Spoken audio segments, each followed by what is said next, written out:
رونق اسٹیج علماء ذوی الاحترام، حضرت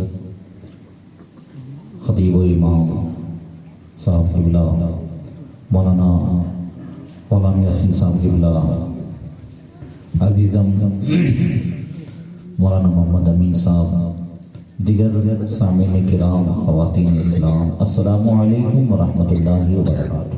وعلیکم السلام الحمد للہ وکفیٰ والصلاة والسلام علی سیدنا و مولانا محمد المصطفیٰ وعلی آلہ واصحابہ الذین سعدوا فی معارج الحق والہدی وخلفاء ساداتنا ابی بکر الصدیق الاکبر وعمر الفاروق الاعظم وعثمان ذی النورین واسد اللہ الغالب علی المرتضی وابنہ الامام حسن المجتبی وصبتہ الامام حسین الشہید دافع الکرب والبلاء وأمهما سيدة النساء فاطمة الزهراء وابنه عبد القادر سيدنا غوث الورى وسراج أمة أبي حنيفة إمام أئمة الهدى وإمام أهل سنته مجدد العالم لدينه وشريعته سيدنا أحمد رضا وابن الشيخ المفتي الأعظم مصطفى رضا وجميع أهل السنة وجماعة دائما أبدا أبدا.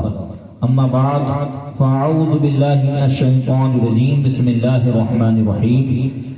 لقد من الله على المؤمنين إذ بعث فيهم رسولا. صدق الله مولانا العظيم وصدق رسوله النبي الأمين المكين الكريم. بارگاہ رسول والے رسول میں درود پاک کا امتحان پیش کریں. اللہ رب محمد صلی اللہ علیہ اللهم صل على سيدنا مولانا محمد معدن الجود والكرم وآلہ وصحبہ بارک وسلم. صلاۃ و سلام علیک یا رسول اللہ. ہم اور آپ انتیسر کی سرزمین پر اپنے آقا مولا رحمت عالم نور مجسم باعث تخلیق کائنات فخر موجودات حضور رحمت للعالمین شفیع المذنبین طہ و یاسین احمد مجتبی محمد مصطفیٰ ارواحنا فدا صلی اللہ تعالی علیہ وسلم کی عید میلاد النبی کے موقع پر آپ کی بارگاہ میں خراج عقیدت پیش کرنے کے لیے حاضر ہوئے. مولا کریم ہم سب کی حاضری کو قبول فرمائے. اس محفل کو دنیا و آخرت میں ہم سب کے لیے ذریعہ نجات بنائے.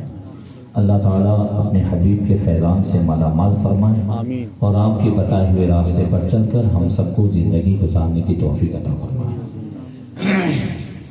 انتیسر کی سرزمین پر میری اور آپ کی یہ پہلی ملاقات ہے اور پہلی ملاقات بڑی اچھی بھی رہتی ہے اور خطرناک بھی رہتی ہے.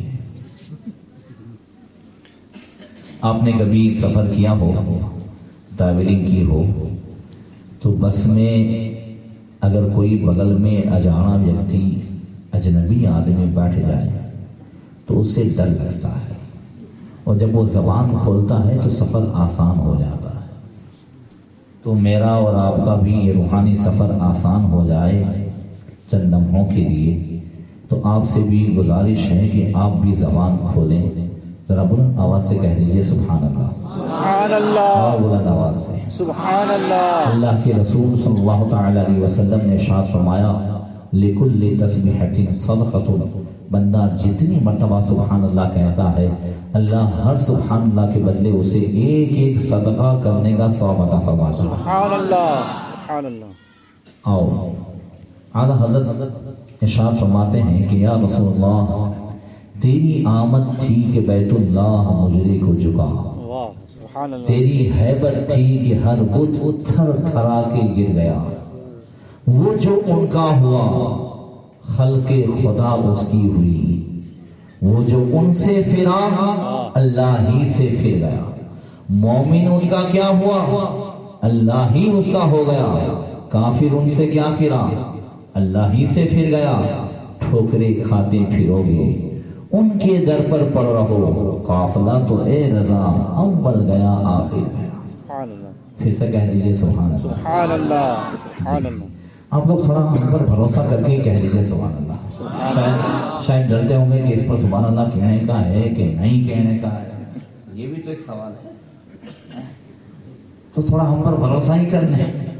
ٹھیک ہے، جب آپ کو ایسا کہیں تو آپ کو بولنا ہے سبحان اللہ. ٹھیک ہے ماشاء اللہ.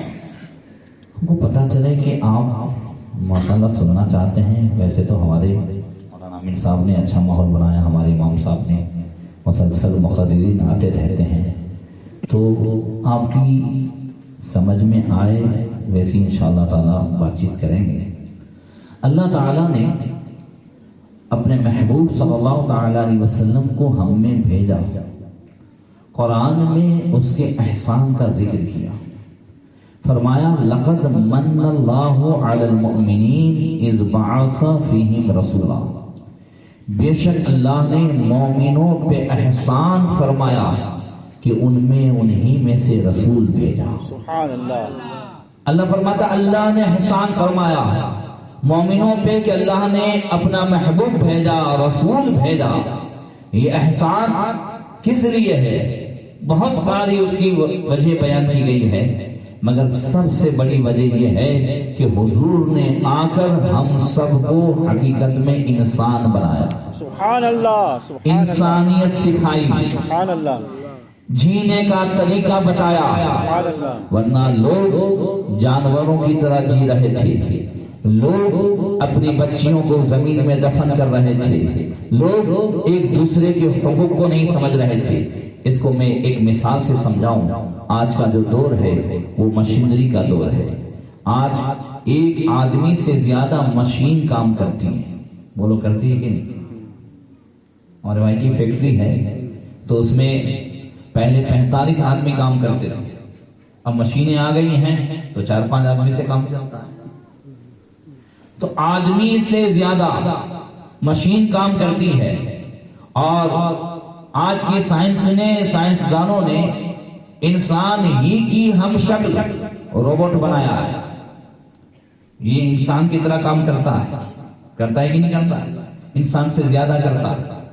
روبوٹ اس کے ہاتھ بھی ہیں، پیر بھی ہیں، اس کا چہرہ بھی ہے، سب کچھ ہے، اور انسان سے کئی گنا زیادہ کام کرتا ہے۔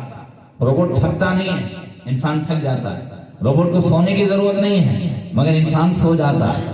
پھر انسان کی بنائی ہوئی اس مشین اور اللہ نے یہ جو بنایا ہے اس میں کیا فرق ہے؟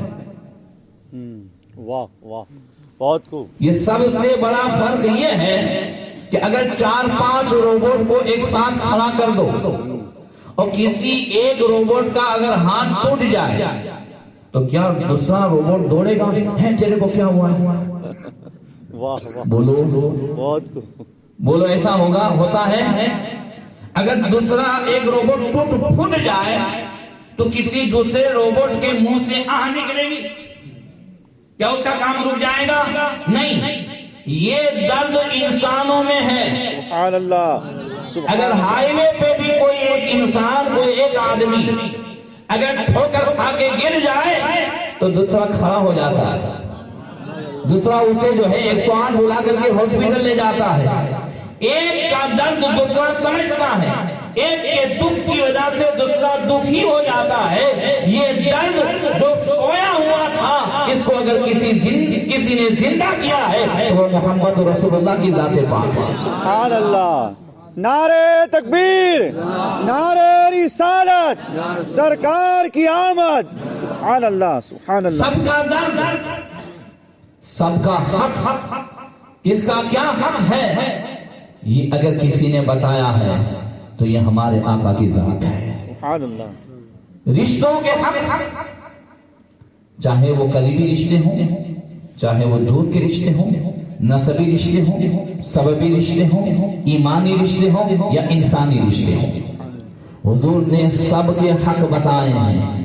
سب کے تعلق سے اب جس کا رشتہ جتنا قریب ہوتا ہے اتنا ہی اس کا حق زیادہ ہوتا ہے۔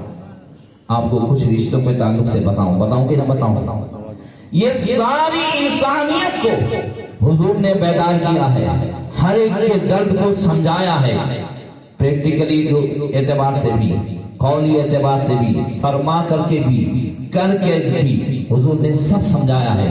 میں سب سے پہلے نسبی رشتے کو لیتا ہوں۔ نسب کے اعتبار سے یہ 4 رشتے ہیں، ایک تو ماں باپ کا رشتہ اور ایک بیٹا بیٹی کا رشتہ۔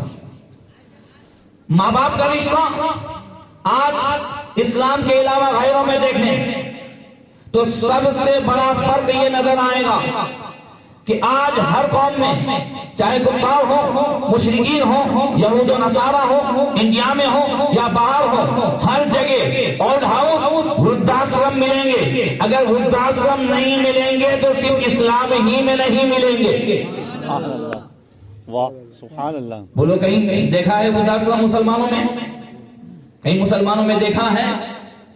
آج باہر دیکھیں، یہ فقیر بہت ساری دنیا دیکھے ہوئے ہے، باہر بڑے بڑے ورلڈ ہاؤس میں اچھے اچھے کروڑ پتی اپنے ماں باپ کو چھوڑ آتے ہیں، اور جب ان کا آخری ٹائم ہوتا ہے تب بیٹے کو فون آتا ہے کہ تیرا باپ ہچکیاں لے رہا ہے، تیرا باپ پوری زندگی تیری ایک شکل دیکھنے کے لیے ترستا رہا ہے، کیا اب آخری ٹائم پہ آ رہے ہو؟ تو بیٹے کا جواب آتا ہے مجھے ابھی ابھی فلائٹ پکڑنی ہے، ابھی آفس پہ جانا ہے، مجھے ابھی ابھی ایک میٹنگ جو ہے وہ اٹینڈ کرنی ہے، وہاں پہنچنا یہاں پہنچنا ہے، کہا پھر ابھی مر جائے گا، کہا جو بھی خرچہ ہوگا وہ میں پہنچا دوں گا، میں پیمنٹ کر دوں گا، آپ ان کو جو ہے دفنا دیجیے، جو بھی خرچہ ہوگا۔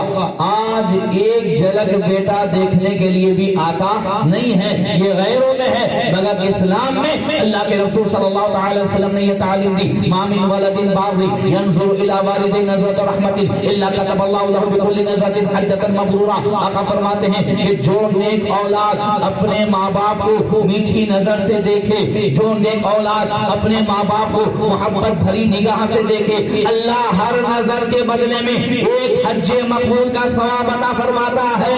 سبحان اللہ، سبحان اللہ، آواز سے کہہ دو سبحان اللہ، ہر نظر کے بدلے میں۔ صحابہ کہتے ہیں قالوا وَإِنَّ نَظَرَ كُلَّ يَوْمٍ مِائَةَ مَرَّةٍ، صحابہ کہتے ہیں یا رسول اللہ کیا کوئی اگر اپنے ماں باپ کو پورے دن رات میں 100 مرتبہ میٹھی نظر سے دیکھے تو کیا ہر نظر کے بدلے میں 100 مرتبہ حج مقبول؟ آقا نے فرمایا نعم اللہ اکثر و اطیب، ہاں ہاں اللہ اس سے بھی زیادہ دینے والا ہے۔ اگر کوئی 100 مرتبہ ماں باپ کو میٹھی نظر سے دیکھے تو ہر نظر کے بدلے میں حج مقبول کا ثواب عطا فرمائے گا، 100 مرتبہ حج مقبول کا ثواب عطا فرمائے گا۔ اچھا یہ میٹھی نظر کیا ہے؟ یہ نظر میں مد لگا دے میں، چاشنی بھر دے میں، یہ میٹھی نظر کیا ہے؟ یہ میٹھی نظر فرما برداری والی نظر ہے۔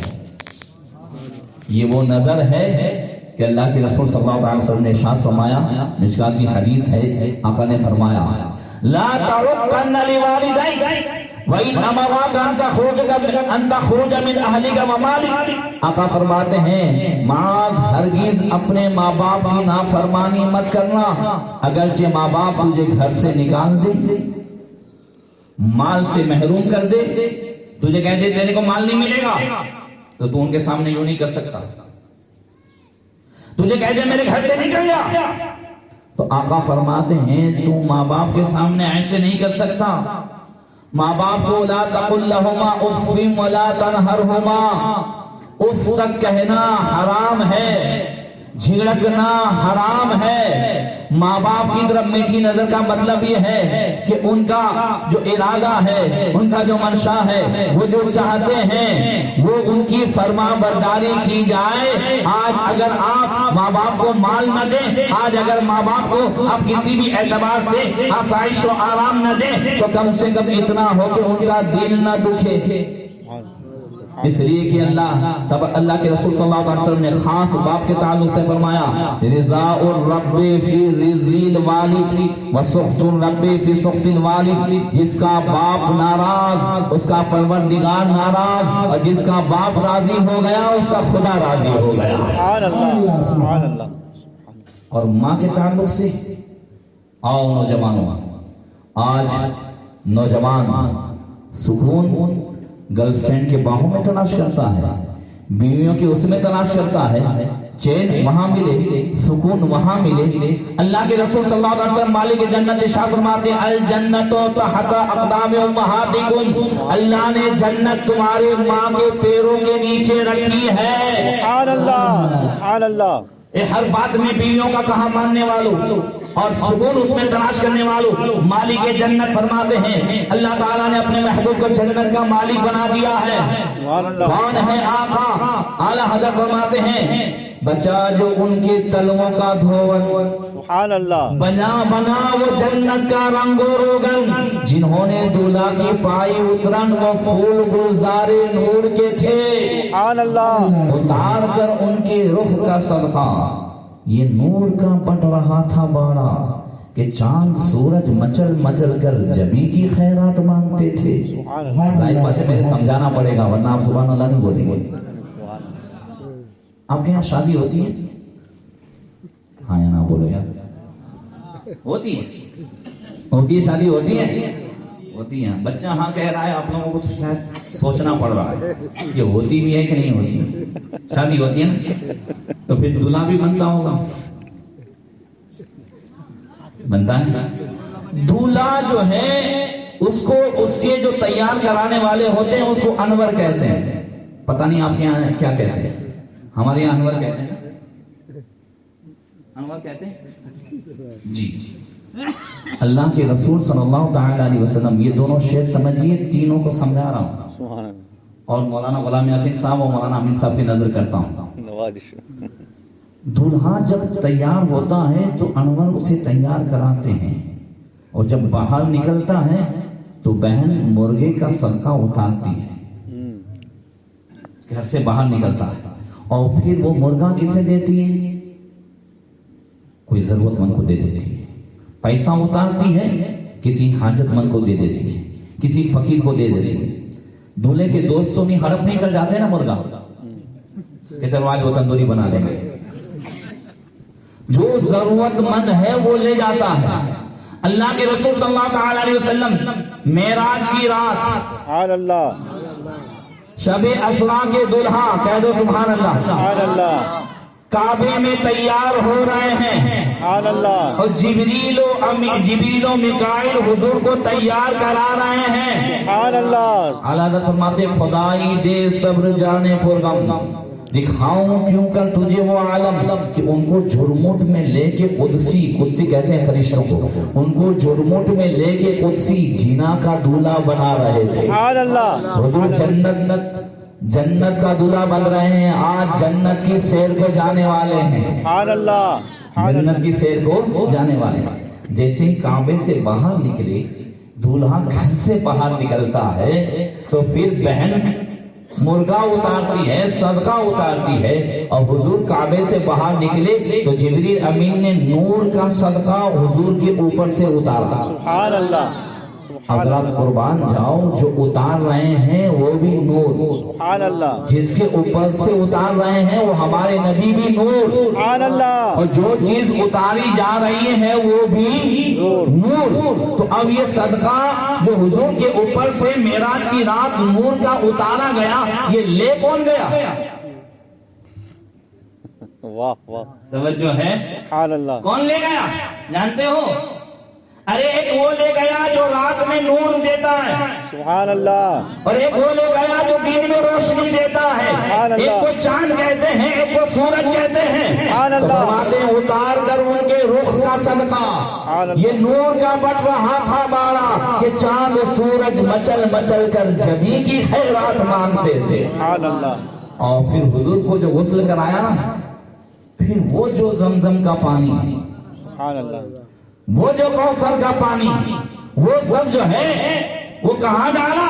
تو فرماتے ہیں بچا جو ان کے تلموں کا دھو، سبحان اللہ بنا وہ جنت کا رنگ و روغن، جنہوں نے دولہا کی پائی اترن وہ پھول گلزارے نور کے تھے۔ سبحان اللہ کہہ رہا تھا کہ اللہ کے رسول نے فرمایا کہ جنت ماں کے قدموں کے نیچے ہے، سکون ماں کے قدموں میں ہے، چین ماں کے قدموں میں ہے۔ اور آج تھوڑا سا بھی کچھ ہو گیا، کبھی سوچا ہے کہ ماں نے آج ہمارے لیے کتنی تکلیفیں اٹھائی ہیں؟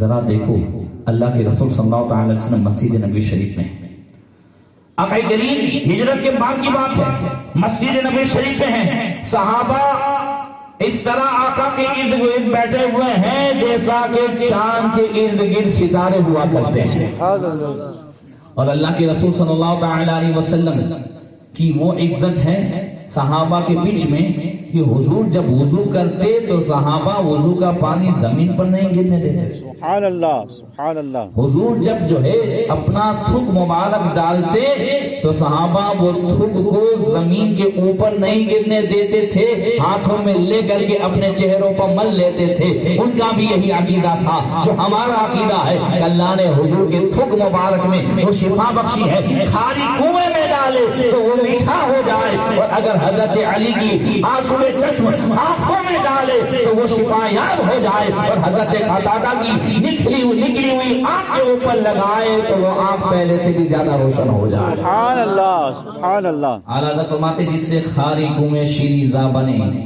جس سے خاری کنویں شیریں جاں بنے، اس زلال حلالت پہ لاکھوں سلام۔ سبحان اللہ سبحان اللہ۔ کہنا یہ ہے کہ اتنی زیادہ عزت، اور ایک عورت آئی مسجد نبوی میں، حضور ان کو دیکھ کے کھڑے ہو گئے، اپنی چادر مبارک بچھائی اور بٹھایا عزت سے، اور امی امی کہہ کر کے سبحان اللہ ادب کے ساتھ بات چیت کرنے لگے۔ سبحان اللہ۔ صحابہ سوچ رہے ہیں کہ حضور کی امی کا وصال تو بہت پہلے ہو گیا، جب حضور 6 سال کے تھے تو آپ کی والدہ حضرت آمینہ کا وصال ہو گیا۔ یہ کون خوش نصیب عورت ہے کہ جن کے آنے پر حضور کھڑے ہو رہے ہیں؟ یہ وہ سرکار ہے کہ جن کے نام پر سارے مسلمان کھڑے ہو جاتے ہیں۔ سبحان اللہ سبحان اللہ۔ اور یہ کون خوش نصیب عورت ہے کہ ان کے آنے پر حضور کھڑے ہو جا رہے ہیں؟ جب وہ جانے لگی تو حضور چھوڑنے کے لیے گئے، اور واپس آئے تو ایک صحابی نے کہا یا رسول اللہ یہ کون خوش نصیب عورت ہے کہ آقا ہمارے سرکار ان کی آمد پر کھڑے ہو گئے، عزت سے چادر بچھا دی۔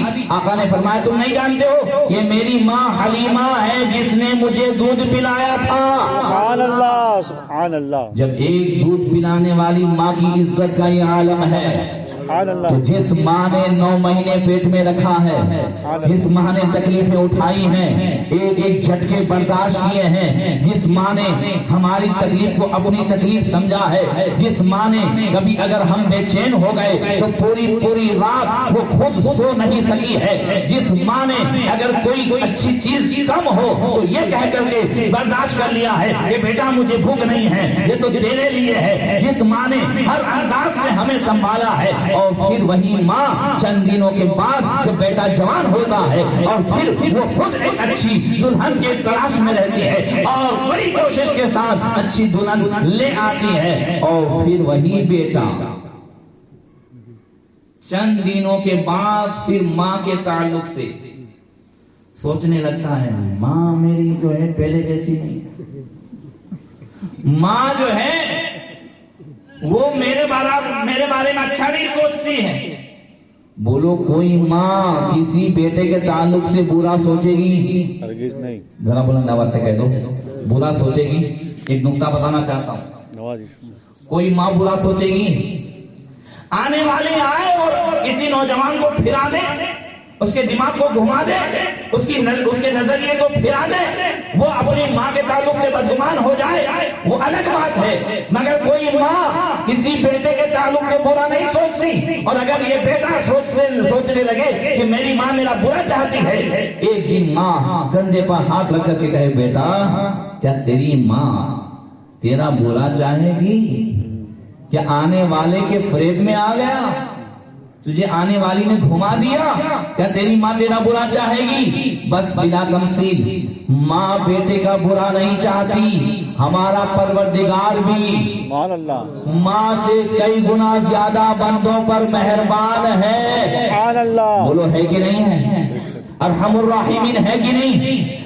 ارے حدیث میں آقا نے فرمایا کہ رحمت کے 100 حصے اس میں سے 99 حصے اللہ نے اپنے پاس رکھے ہیں اور ایک حصہ مخلوق کو دیا ہے۔ آج ماں مہربان ہے تو اسی ایک حصے کی وجہ سے، آج باپ مہربان ہے اسی ایک حصے کی وجہ سے، ایک جانور اپنے بچے کو دودھ پلائے اسی ایک حصے کی وجہ سے، آج ایک دوسرے پر رحم آتا ہے اسی ایک حصے کی وجہ سے۔ ایک حصہ اللہ نے رحم کا مخلوق کو دیا ہے، تو اتنی مہربانیاں ہیں، پروردگار نے 99 حصے اپنے لیے رکھے ہیں، وہ کتنا مہربان رب ہے۔ سبحان اللہ سبحان اللہ، وہ سب سے زیادہ مہربان۔ اور پھر بندہ جمعہ نماز کے لیے آئے، پھر بندہ جو ہے وہ شربت کو چھوڑ کر کے شراب میں لگ جائے، پھر بندہ نکاح جیسی عظیم سنت کو چھوڑ کر زناکاری میں لگ جائے، بدکاری میں لگ جائے، پھر بندہ جوڑے کی طرف چلا جائے، پھر بندہ بزنس اور تجارت کو چھوڑ کر ریاض کی طرف چلا جائے، پھر بندہ جو ہے وہ برائیوں میں لگ جائے، تو پھر اللہ تبارک و تعالی بندے کو ارشاد فرماتا ہے یا ایھا الانسان ما غرک بربک الکریم۔ تیسرے پارے میں اللہ فرماتا ہے او انسان، تجھے تیرے کریم رب سے کس چیز نے دھوکے میں ڈالا؟ واہ، تیرے کریم رب سے کس چیز نے دھوکے میں ڈالا؟ کیا دنیا کی وجہ سے دھوکے میں پڑ گیا؟ یہ جو تو جمعے آ رہا ہے، اچھا مجھے بتاؤ اللہ نے جمعہ بلایا ہے کہ 5 ٹائم بھی بلایا؟ ذرا بولو۔ جو عشاء پڑھ کے آیا ہے وہ بھی بولے، جو نہیں پڑھ کے آیا ہے وہ بھی بولے، یہ نیت کر کے کبھی جا کر کے پڑھنی ہے انشاءاللہ۔ صحیح ہے نا حضرت؟ صرف میلاد منانے والوں 5 ٹائم اگر میلاد مناتے ہو جاؤ، سبحان اللہ، سبحان اللہ، قسم خدا کی کوئی چمبوڑیا ہمارے ارد گرد آ نہیں سکتا۔ واہ واہ، سبحان اللہ، سبحان اللہ، نماز سنیوں پہ فرض ہے، سبحان اللہ، بلند آواز سے سبحان اللہ، بولو۔ تاج الشریعہ فرماتے ہیں نماز سنیوں پہ فرض ہے۔ سبحان اللہ، بولو کس پہ فرض ہے؟ سنیوں پہ فرض ہے۔ جس پر فرض ہے وہ پڑھتے نہیں، اور جس پر نہیں وہ بیچارے چکتے نہیں۔ وہ 40 دن 4.5 مہینہ وہ سال بھر گھومتے ہی رہتے ہیں۔ حضور تاج الشریعہ نے ایک جلسے میں فرمایا، ہمارے یہاں شیل ہے گاؤں مانگرول کے پاس، وہاں فرمایا کہ نماز سنیوں پہ فرض ہے۔ تو میں سوچنے لگا کہ تاج الشریعہ وارث علوم اعلیٰ حضرت ہے، کوئی بات بغیر دلیل کے نہیں بول سکتے، تو میں نے سوچا قرآن میں بھی دیکھوں کہ کیا نماز سنیوں پہ فرض ہے۔ سبحان اللہ، سبحان اللہ، تو قرآن میں مجھے یہ آیت مل گئی، پورے قرآن میں جہاں بھی نماز کا حکم ہے 700 سے زیادہ مرتبہ نماز کا تذکرہ ہے، اور اس میں ہر جگہ یہی ہے اقیم الصلاۃ، اقام الصلاۃ، یقیمون الصلاۃ، نماز قائم کرو، نماز کا قائم کرنا، نماز قائم کرتے ہیں، نماز کا قیام، صلوا الصلاۃ، نماز پڑھو، یہ نہیں آیا نماز قائم کرو۔ پڑھنے اور قائم کرنے میں فرق ہے۔ کوئی چیز قائم کب ہوتی ہے؟ جب پہلے پلاٹ ہو۔ آپ کی یہ مسجد کب قائم ہوئی تھی؟ پہلے پلاٹ تھا نا، پلاٹ سمجھتے ہو نا؟ بہت پلاٹ کہتے ہیں نا جی، زمین، پہلے زمین ہو، پہلے پلاٹ ہو، پھر جا کر کے عمارت قائم ہو، مسجد قائم ہو، مدرسہ قائم ہو، آپ کا گھر قائم ہو۔ پلاٹ کے بغیر کوئی چیز قائم ہو سکتی ہے؟ نہیں۔ ایسے ہی نماز وہ قائم کرے جس کے پاس ایمان کا پلاٹ ہو۔ سبحان اللہ، سبحان اللہ، کون قائم کرے گا؟ جس کے پاس ایمان کا، بولو زور سے، ایمان کا پلاٹ ہو۔ اچھا، جس کے پاس پلاٹ ہو اور اگر 10 20 50 سال تک کچھ نہ بنائے، ایسے ہی پلاٹ چھوڑ دے، تو جو قبضہ کرنے والے چکر مارتے ہیں وہ قبضہ کریں گے کہ نہیں؟ جس کی سمجھ میں آیا وہ بولو، قبضہ کرنے والے قبضہ کر لیں گے کہ نہیں؟ اگر ہم اس میں کچھ نہیں بنائیں گے تو دوسرا دھیرے دھیرے دماڑ کرے گا کہ نہیں کرے گا؟ اور پھر ہم آدم علیہ السلام والا شجرہ نکالیں کہ یہ تو ہمیں جو ہے آدم علیہ السلام سے وراثت بھی ملی ہے، تو وہ نہ چلے۔ گورنمنٹ بھی کہے گی بھائی جس کا قبضہ زمین اس کی، تیری تھی تو نے کیوں نہیں کچھ بنایا؟ 50 سال سے 100 سال سے ایسی پڑی ہے تو دمال کرنے والے دمال کر لیتے ہیں۔ یہ مسجد بھی سنیوں کا پلاٹ ہے۔ سبحان اللہ، سبحان اللہ۔ اب اس پہ اگر نماز قائم نہیں کرو گے تو جو قبضہ کرنے والے چکر مارتے رہتے ہیں 40 دن نے 4.5 مہینہ نے، وہ گیسٹ ہاؤس بنا ڈالیں گے۔ اور اگر سنی پڑھے گا تو نماز بھی پڑھے گا، نبی پہ درود و سلام بھی پڑھے گا۔ سبحان اللہ، سبحان اللہ۔ اللہ اکبر۔ بیٹھے عرض کر رہا تھا کہ ماں کی وہ عظمت کہ ماں کبھی بیٹے کا برا نہیں چاہتی، مگر آنے والی کے چکر میں آ کر کے یاد رکھیے جو ماں کو ستاتا ہے وہ کہیں بھی چین نہیں پاتا، کہیں بھی سکون نہیں پاتا۔ جو ماں باپ کو ستاتا ہے، ہم گلے میں تعویذ باندھ دینا، پورا قرآن لٹکا دے فائدہ نہیں ہوگا، اور ماں اگر ایک مرتبہ ہاتھ اٹھا دے قسم خدا کی بیڑا پار ہو جائے گا۔ سبحان اللہ سبحان اللہ۔ اس لیے اپنے ماں باپ کی عزت کریں۔ دیکھیے ایک صحابی ہیں حضرت علقمہ ان کا نام ہے، اللہ کے رسول صلی اللہ علیہ وسلم کو معلوم ہوا کہ حضرت علقمہ بیمار ہو گئے ہیں، ان کی زبان بند ہو گئی ہے۔ آقا کریم صحابہ کے ساتھ تشریف لے گئے اور وہ ہے کہا کہ علقمہ کا کیا حال ہے، مجھے تو ایسا لگ رہا ہے کہ آخری ٹائم ہے، کلمہ پڑھایا جائے۔ کلمہ پڑھایا گیا، کلمہ زبان سے جاری نہیں ہو رہا تھا۔ ان کی بیوی سے پوچھا علقمہ کا کیا حال ہے، کہا یا رسول اللہ ان کی زبان بند ہو گئی ہے۔ آپ نے فرمایا اس کے ماں باپ کا کیا حال ہے، کہا یا رسول اللہ باپ کا انتقال ہو گیا ہے، ماں ناراض ہو کر کے جدا رہنے چلی گئی ہے، وہ الگ رہ رہی ہے۔ آپ نے فرمایا علقمہ کی ماں کو بلایا جائے۔ ماں کو بلایا گیا، اللہ کے رسول صلی اللہ علیہ وسلم نے اس بڑھیا سے کہا اماں تمہارا لڑکا جو ہے علقمہ کا معاملہ تمہارے ساتھ کیسا تھا، کہا یا رسول اللہ علقمہ بڑے اچھے، نماز کے پابند، آپ کے ساتھ آپ کے پیچھے نماز پڑھنے والے، آپ کے ساتھ جنگ میں جانے والے، ہر طرح سے عبادت کے پابند، مگر جب سے شادی ہوئی نا تب سے میری طرف کم دھیان دیتے تھے، بیوی کی طرف زیادہ دھیان دیتے تھے، میرا دل دکھا، میں الگ رہنے چلی گئی۔ حضور نے فرمایا اماں بیٹے سے راضی ہو جاؤ، دیکھو زبان پہ کلمہ جاری نہیں ہو رہا ہے۔ بات کرتا ہوں صحابی کی، ہمارا اور آپ کا تو کیا شمار ہو سکتا ہے؟ اللہ بڑے سے بڑی عبادت کر لو، کوئی صحابی کے مقام تک نہیں پہنچ سکتا۔ بولو صحیح ہے کہ نہیں؟ کوئی غوث و قطب بھی صحابی کے مقام پر نہیں پہنچ سکتا، بے شک اتنا اونچا مقام ہے صحابہ۔ اب دیکھیں آپ، حضور نے فرمایا اماں راضی ہو جاؤ، کہا نہیں یا رسول اللہ میرا دل دکھا ہے، میرا دل نہیں۔ حضور نے فرمایا لکڑیاں جمع کرو، صحابہ نے لکڑیاں جمع کی، کہا آگ لگاؤ، آگ لگائی۔ حضور نے فرمایا علقمہ کو نکالو، آگ میں ڈال دو۔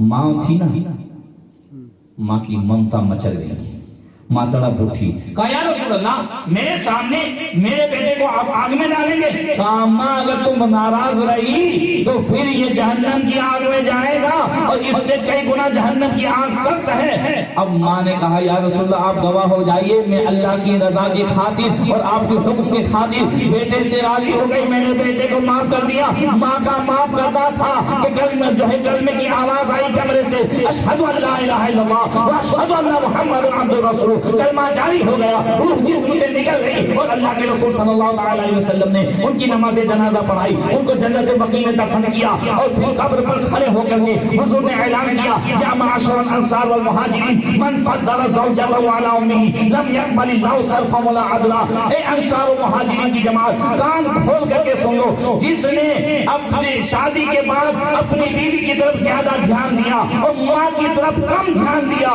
اللہ ایسے نوجوان کے نوافل بھی قبول نہیں کرتا، اللہ اس کی جو ہے فرائض بھی قبول نہیں کرے گا، اس کی عبادت قبول نہیں ہوگی۔ جو نوجوان ماں کو ستائے اس کی عبادت قبول نہیں ہوگی۔ اور آقا فرماتے ہیں ہاں جو نوجوان ماں کی خدمت کرے، ماں کی عزت کرے، ماں کی تعظیم کرے، ماں کی خدمت کی وجہ سے، ماں کی ضرورت کی وجہ سے حضور کو دیکھنے تک نہ جا سکے، مگر اللہ اتنا اونچا مقام عطا فرمائے کہ اللہ کے رسول اپنا جھوپا دے کر کے حضرت علی اور حضرت عمر کو فرمائے جاؤ اویس کرنی کے پاس میری امت کی بخشش کی دعا کرانا، کہ ماں کی خدمت کی وجہ سے اللہ نے اویس کرنی کو اتنا اونچا مقام عطا فرمایا۔ سبحان اللہ سبحان اللہ اکبر، یا رسول اللہ، عید میلاد النبی زندہ باد، سرکار کی آمد، مرحبا۔ آؤ اب ماں باپ کے مقام کے ساتھ ساتھ اب نسب کا تیسرا رشتہ آتا ہے، وہ ہے بیٹے کا۔ کون سا رشتہ ہے؟ بیٹے کا۔ جس طریقے سے اولاد پہ باپ کا حق ہے نا، ایسے ہی باپ پر اولاد کا بھی حق ہے، بیٹے کا بھی حق ہے۔ فرمایا اللہ کے رسول صلی اللہ علیہ وسلم نے ارشاد فرمایا ریح الولد من ریح الجنہ، بیٹے کی خوشبو تو جنت کی خوشبو ہے۔ ذرا بلند آواز سے ہاں باپ پر بیٹے کا حق یہ بھی ہے کہ آقا نے فرمایا حق الولد علی والدہ ان یحسن اسمہ وأدبہ ويعلمہ الکتابۃ سبحان اللہ، وأن لا یأکلہ الا طیبا وأن یزوجہ اذا ادرکہ۔ حضور نے فرمایا ایک باپ پر اس کے بیٹے کا حق یہ ہے کہ بیٹا پیدا ہو تو اس کا نام اچھا رکھے، سبحان اللہ،